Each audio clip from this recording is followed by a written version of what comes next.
Sa inyo ho bang pakikipagpulong dito po sa mga ginagawa pong briefings diyan sa OCD kasama si Presidente, maging nung habagat season din, di ba? Maraming nagsasabi sa Metro Manila, nagulat ba't walang warning?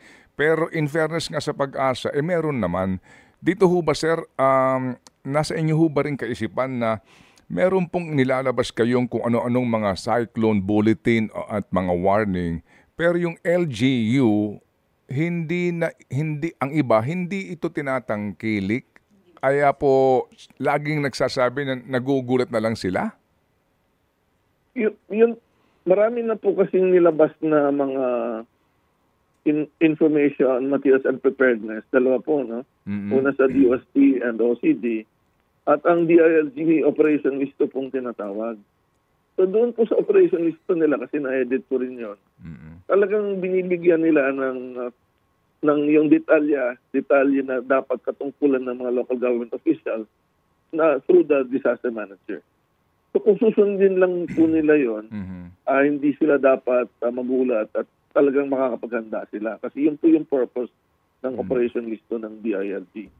Pero matagal ko na rin pong sinasabi, time and time again, na ano po, Sec, na putol tayo. Doon tayo sa matagal niya na sinasabi, time and time again. And time again. Opo, sige po, mamaya po kasi tunghayan natin itong isyong ito ha, at tayo po'y gagawa din po ng sarili ho nating pag-aanalisa po doon sa cycle nito nangyayari po sa atin na ito. Okay, time and time again yung ating marker sa ating pong interview kay Secretary Solidum para ho ninyo mas maintindihan. Atin lang din pong uulitin mga kapatid ha, kasi sa mga lugar po na identified naman talaga, no? Ito ho kasi kahapon, particular po Batangas eh. Kung pupuntahan po ninyo ang warning mismo ng Pag-asa, so kung ikaw yung gobernador dito o ikaw yung official dito, alam mo naman din yung mga low-lying areas dyan, di ba?